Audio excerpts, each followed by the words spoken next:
बाद में एक बार देवर्षि नारद ने भगवान को मीठा उल्हाना देते हुए कहा कि तब विवाह में चाहूंगी ना, प्रभु के ही कारण करे न दीना। महाराज, संसार में इतने व्यक्ति विवाह करते हैं, आप किसी के विवाह में बाधा नहीं देते, परंतु मेरे विवाह में बाधा देना आपको आवश्यक क्यों लगा? प्रभु ने कहा, नारद, विवाह का अर्थ होता है पाणी ग्रहण संस्कार, जिसमें वर कन्या का हाथ पकड़ता है। भगवान ने व्यंग भरे स्वर में कहा कि जब तुमने हस्तरेखा देखने के लिए केवल कुछ क्षणों के लिए ही पानी ग्रहण किया, तब तो तुम्हारी ऐसी शोचनीय स्थिति हो गई। पर अगर तुम जीवन भर के लिए पानी ग्रहण करते तो न जाने क्या होता। इसलिए मुझे लगा कि तुम्हें इस संस्कार से बचा लिया जाए। किंतु इस प्रकार सबसे पहले संग से कामना उत्पन्न हुई, उसके पश्चात अत्यंत क्रोध आया और तब उन्होंने निर्णय किया कि मैं भगवान के पास चलूंगा। हरकत अधर कोप मन माही, सपदि चले कम्बला पति पाही। इतना सोचकर वे भगवान के पास बड़ी तीव्र गति से चले। गोस्वामी जी ने उस समय एक व्यंग्यात्मक वाक्य लिखा।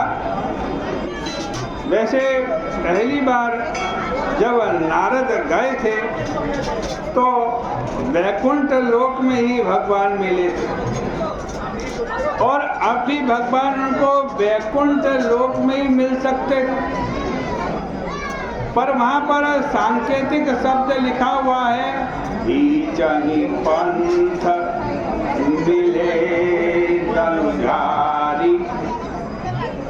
नारद जी को बीच मार्ग में भगवान खड़े हुए मिल गए। यहाँ बीच में मिलने की क्या आवश्यकता थी? नारद जी उतावले हो रहे थे।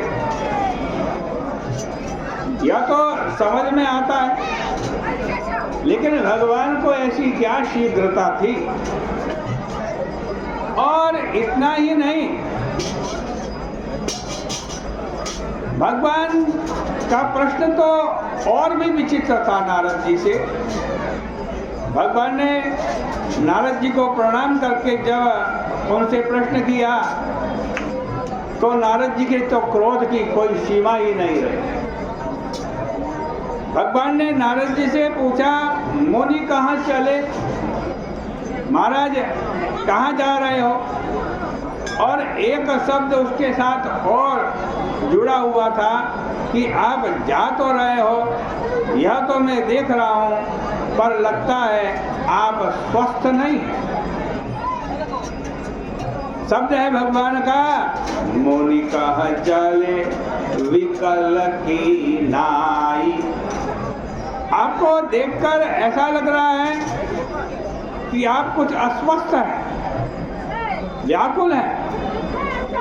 तब तो नारद जी का क्रोध चौगुना बढ़ गया कि मुझे बंदर की आकृति इन्होंने दी, मेरा विवाह इन्होंने नहीं होने दिया, और यह भी जानते हैं कि मैं इन्हीं के पास जा रहा हूँ, पर इतने भोले बन करके पूछ रहे हैं कहाँ जा रहे हो,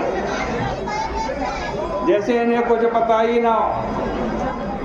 परंतु भगवान का बीच मार्ग में मिलकर प्रश्न करने का अभिप्राय यह था कि जैसे आपको पता हो कि आपका कोई प्रिय व्यक्ति आपसे मिलने के लिए आ रहा है, लेकिन रास्ते में भटक गया है, और भटक करके वो गलत दिशा में जा रहा है,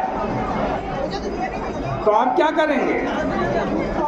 आप उसे बीच मार्ग में ही मिलेंगे, क्योंकि ऐसा ना होने पर वो बड़ी लंबी यात्रा करके भटक कर न जाने कहाँ चला जाएगा।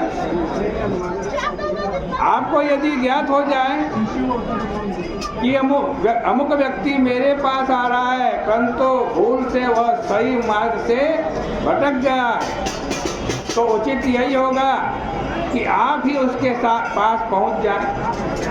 इसलिए भगवान स्वयं ही नारद जी के पास पहुंच गए और उनसे उनके प्रश्न पूछने में व्यंग्य यह भी था कि नारद जी, तुम वैकुंठ लोक में जाना चाहते हो, मुझ तक पहुंचना चाहते हो, ये तो मैं जानता हूं, तुम मुझसे ही मिलने आ रहे हो, पर जिस सड़क से तुम जा रहे हो, क्या सचमुच यह वैकुंठ तक जाती है सड़क? इसलिए रामायण में बताया गया है कि यद्यपि संसार में अनेक मार्ग हैं, पर 4 प्रकार के मार्ग और भी हैं। वे मार्ग कौन से हैं? काम, क्रोध, मद तथा लोभ। लेकिन इन विकारों की सड़क ले कहाँ जाती है हमारे को? तो इसका उत्तर देते हुए बताया गया, काम, क्रोध, मद, लोभ सब नाथ नरक के पंथ। अगर कोई नरक तक पहुंचना चाहता हो तो उसे काम, क्रोध, मद और लोभ की सड़क से यात्रा करनी चाहिए। नारद जी इस समय क्रोध में भरे हुए हैं। इसका अर्थ है कि वे क्रोध के मार्ग पर चल रहे हैं। भगवान ने व्यंग्य भरे स्वर में पूछा, महाराज आप इस नरक वाली सड़क पर कैसे चल रहे हैं? यह तो वैकुंठ वाली सड़क नहीं है। क्रोध लेकर कोई वैकुंठ में थोड़ा ही जाता है। अंतःकरण के दोष जब मिट जाते हैं तब व्यक्ति वैकुंठ में प्रवेश पाता है। तो दोषों को छोड़कर जिस लोक में पहुंचा जाता है, वहाँ पर आप इन मार्गों से नहीं जा सकते। अभी आपने विश्व मोहिनी को पाने की चेष्टा की तो आप काम के मार्ग पर चल रहे थे, और इस समय आप क्रोध से तमतमा रहे हैं। आपकी भौहें फड़क रही हैं, तो आप क्रोध के मार्ग पर चल रहे हैं। इसी से मैं समझ गया कि आप स्वस्थ नहीं हैं, क्योंकि अगर स्वस्थ होते तो कदापि इस मार्ग से वैकुंठ जाने का प्रयास नहीं करते। ये एक नारद जी को भगवान बता रहे हैं कि भगवान से मिलना है तो काम, क्रोध, लोभ, मोह, मद, मत्सर इन दुर्गुणों को त्याग कर ही भगवान से मिला जा सकता है। इतना ही कहकर आज की चर्चा का विराम करेंगे। बोले गंगा मैया की जय।